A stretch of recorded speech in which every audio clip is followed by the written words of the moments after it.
bengikasi rapper ke abangaziyo bayangena.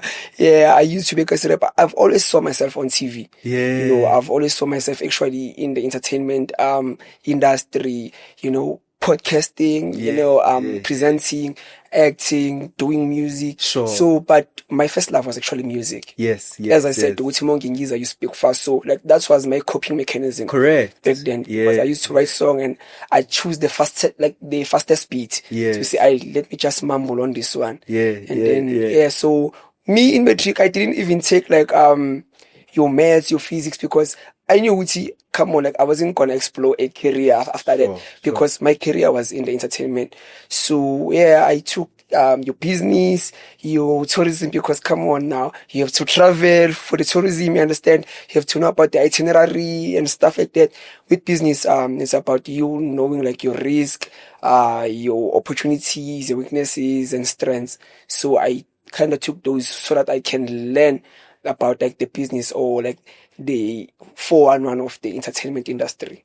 Once again, Uguti, when you don't have much, you're still in school, all you have is a dream. Yeah. But here you're telling me that you studied travel and tourism and you've only left for the first time at the age of 27. So almost 10 years later is when your dream is starting to be realized. But you needed to have the wisdom back then as a young chap. Ogut, I need to understand the business of media. I need to understand the business of travel first before it fully manifests. It's important to believe in yourself while you're It is. Trust me, it is.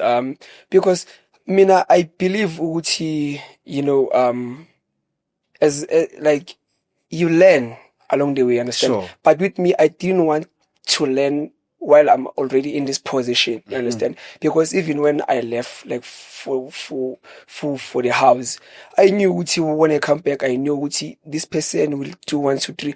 And trust me, what I envisioned when I came back home, like they were all playing those roles that I actually had in mind. Yeah. Trust me, I just came back, like it's not even been a week, but I have a team of 9 people around me. You understand? So like that's how big this brand of Mshefane is. Yeah. I wouldn't have imagined if maybe you told me 10 years ago that one day I will come off the house and I will have like a team of 9 people around me. I should have told you, like I would have told you, Uti, my brother, you are pushing it so far. Like I am not worth like that. So like it's all about manifestation. It's all about praying and also speaking life into existence. Actually, before all these changes happened, take me to just last year. We're in 2026 now. Yeah. We're in February.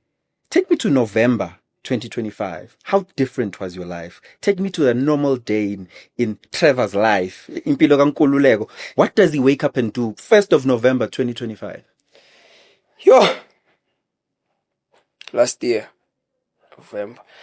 I remember it clearly, like it was yesterday, you know, because my daughter at that time, I think she was 6 months, you know.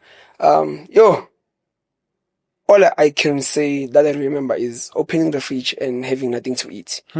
And that has been like the story of my life actually, like the whole year.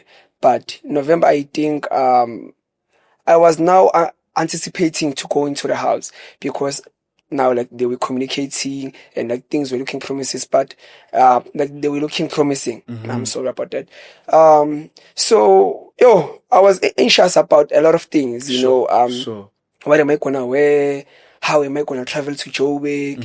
You know, and how will I even tell my baby mama that hey, I'm leaving? I am no longer even gonna hustle because I used to post cars on my Facebook page to say, hey, if you are looking for a certain car, there's a person who's selling it. So I used to live off by that money, of which it wasn't much. And sometimes like you'd post a car and like no one would actually buy that car. Sure. Or you'd have a client that says, hey, I want this certain brand, and then you go there, you try to negotiate, and people say, my brother, that person is asking prices solo. So yeah, November, man, it was challenging. It's something that I never want to experience, and it's something that I don't even wish to my worst enemy. Sure. If I do have one. So November was really bad, man. Like all I can say is I don't even want to think about it, you know. as much as it built me and made me the person that I am, I wouldn't really like to live the life that I lived last year. My brother, I don't think you should feel guilty for saying you don't want to go there ever again. Yeah. Poverty is inhumane. Yeah. Nobody should experience poverty. The fact that we have so many young South Africans, 60% unemployed, it's not the right thing. It's the reality, but it's not the right thing. Yeah. Had you been trying to look for work and hustle? Yo, I can show you my email. Like me last day, each and every single day or each and every single week, I used to apply.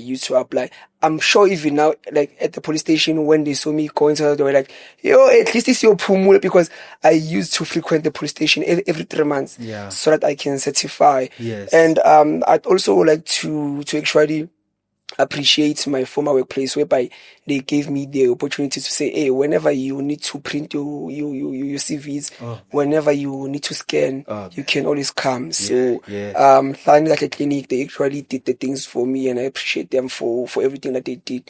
Never getting tired of me asking to scan papers, print, even though I was not part of them. So lovely stuff, man, and I love them to bits. Where do you get the grit to continue hustling? Here's your daughter, here's your girlfriend / baby mama, and you don't have food in the fridge. Where are you getting this inspiration to keep going? Because many of us would have given up. I've never been in that situation, and I'm even scared to imagine it, right? Yeah. And I'm very grateful to God for that privilege. And I can just see that situation puts you in such a corner in life that's so unfair and unbearable. Where did you get the strength to just keep going? I think one thing that I never allow is to actually make my situation define me, because I'm bubbly, I am lovable. So I got that push to say, hey, I know that I'm capable for greater, and I'm destined for greater things. So actually, and also to make life a bit easier for my daughter, because I wouldn't want my daughter to experience what I actually went through. I wouldn't want my daughter to eat something that a normal person would actually eat, you understand? Because, sometimes I just eat even for the sake of eating, just to na something, you understand? Because trust me, as much as you may not have food, impuphu ne-anyanis will always be there in the fridge. So now you have to fry that onion and then eat it with pap, as bitter as it is, and then you drink water, and you go. And one thing that my grandmother told me, and I think this is where I actually get my courage from and my strength from, is isisu siyabonga. Now, so once you've eaten something, there's no extra scan. People can't say uti when I will you understand? So with me, it was a matter of having something to put into my stomach. And also, man, with my friends, they played a huge role in taking care of me, my mom, my daughter, even though I was in the house, they still continued. So one of the other things that pushed me was to say, I don't want to be a burden anymore. Because trust me, it gets tiring. Even as a man, it hurts. You understand? Come on, we are deemed as providers. Yes. So now I have to rely on my friends to say, hey guys, can you please rely on me? It demotivates you, or it strips away from you as a man, it kills your ego, it kills your self-esteem, because now even maybe when you guys want to go out, already you get to say, worry, when we know, and it kills you to say, hey, now I'm already labeled as umfana Manchester plus one. He never has. We understand. And now maybe you get called names which you understand? But not with my friends. I'm glad to see they never showed me that. Sometimes they just sleep money while maybe we're out. You say, hey, now you take care of this. And one thing that I love about them is that they never prioritized alcohol for me, but they always prioritize necessities for me in the house, you know. I'm grateful to friends that actually counted me out when it was grocery time. But when it was time for grocery shopping, I'd always be the one. So what pushed me is for me to actually stand up, be my own man, and take care of my lovely daughter, man. I can't ignore how much you speak about your lovely daughter. You are a father with so much pride. It makes you so happy to be a father, which is intriguing for the South African context, because so many black women are broken that they have children with men and men run away. Why is it important to you to say, my child, even if I don't have anything, I will love you. The little that I have, I will share with you. I think I'm healing my inner child with my daughter. You know, I grew up not knowing my dad. Never seen him, you know. So I've always been umntana kagogo nomkhulu, you understand? So her coming into this world, you know, at first I used to judge myself because trust me, you never wish for an innocent soul to be born into poverty, you understand? So man, Ufezokuhle is everything to me, and I'm still learning on how to be a great father. You know, she's still young. But in everything that I do is because I'm doing everything that I wished my dad could have done for me. You understand? I never had someone to call a dad, I mean. You know, as much as beba khona bomalume, but still I would feel that gap, you know, as kid at school when like there were trips. Now you have to lie about your uncle being your dad. You understand? So now you have to explain yourself because now you have three different uncles. Mubabam. You understand? And you get teased about it. Even in my adult life, even when before I went to the people's house, someone said that to me, you know, you must go and look for your father, you know, I was like, aight, okay. So with me, Ufezokuhle, man, it's just me healing my inner child with her. And I love her, man, and do anything for that beautiful soul. I do anything. I treat my life for hers. The men that run away because they are living in poverty, a man that says, I don't have much for my daughter, so I'd rather just disappear. You're saying that having your own dad disappear really broke you. It made your life feel like sometimes you were rejected by society. Why should a man, regardless of their circumstance, stay in their child's life? You know, we can't run away from the fact that money is essential, you know, because trust me, uthando lulodwa, like love can't buy clothes, can't buy nappies and everything, but your presence, it does something to your kid, you know. Me touching her, seeing her smile, it also motivates you to go and get it. So I think the concept of running away, I wouldn't really understand it, you know, because people, like, they justify themselves every day, you know. Some they say, it's baby mama drama. Some say, hey, kabo mama kobe bangangfuni. Some say, I was ashamed. But, like, that's your creation. When God creates us, He doesn't forsake us. You know, as much as we have imperfections, God doesn't discard of us. Like, awukho umuntu emhlabeni. Correct. Hence is why even maybe when we see street kids, we are compassionate. Like we are meant to be compassionate beings. You understand? So you making a baby and running away, for me, it will never make sense. And it goes like to both parties because, like now, like it's 50-50. Even like the women are also now doing it. But for the men, love your kids. Regardless whether you have the money. If you don't have the money, your presence, love that child, because trust me, you running away will actually break that child even more. That child will be traumatized, will be scarred for most of their lives. And like, it wouldn't be easy for a kid to forgive you, and don't expect them to actually welcome you when maybe they are older and wiser. So the best thing for me that I'd say or give advice to, be there regardless whether you have money or not. I am the example, guys. Come on. I didn't have, but I've always been a present dad to my kid. Take me to the day you had to tell your mother that I'm leaving for the Big Brother house. Yo! Lungelo.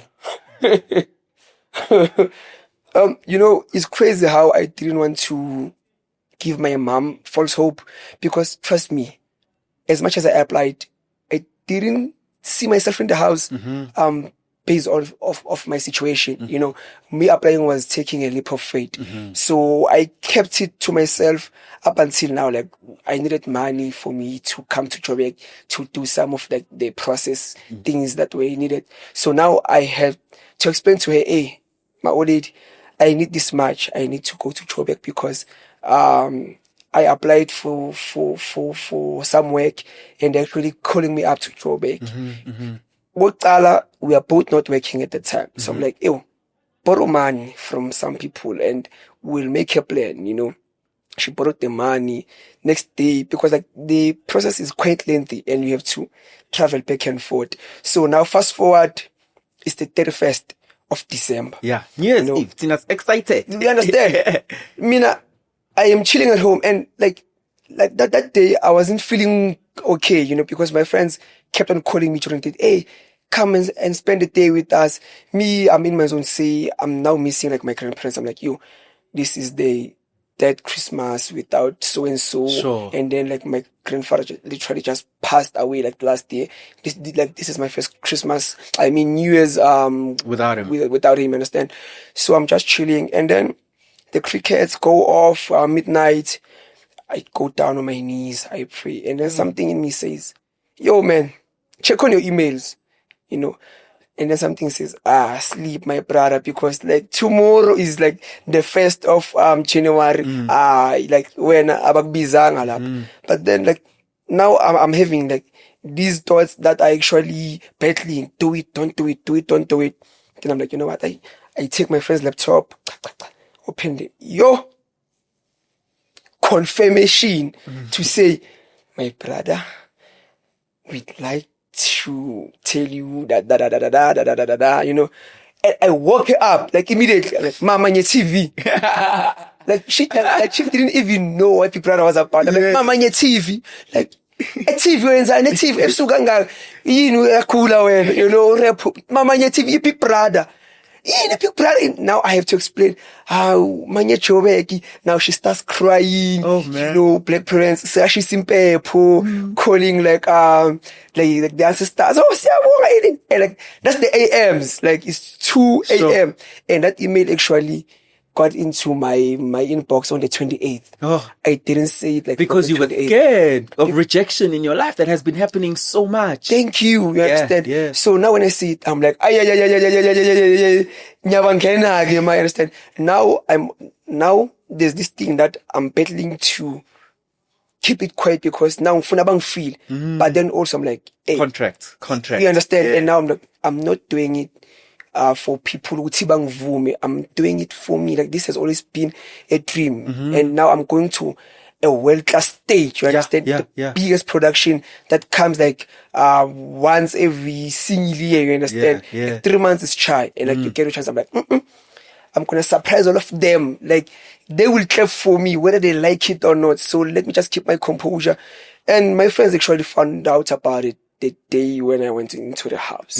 Because like I only had to tell my mom and my baby mama, but with my baby mama, I was scared on how she was gonna react, because trust me, things happen in that house, So we would have thought about it, you're gonna pursue a relationship, of which like now some people think that I pursued a relationship in the house, but that's a story for another day, because I didn't, I didn't do it. So I was scared about a lot of things. But making my mom proud to say I am now breaking the generational curses, like, there's someone in the family who's gonna be on TV. No breaks, Baba. 24/7, the cameras are rolling. You get to see me every day, whether you like it or not. Understand? So, like, that was my greatest achievement, and my mom has been beaming with pride and joy ever since. You made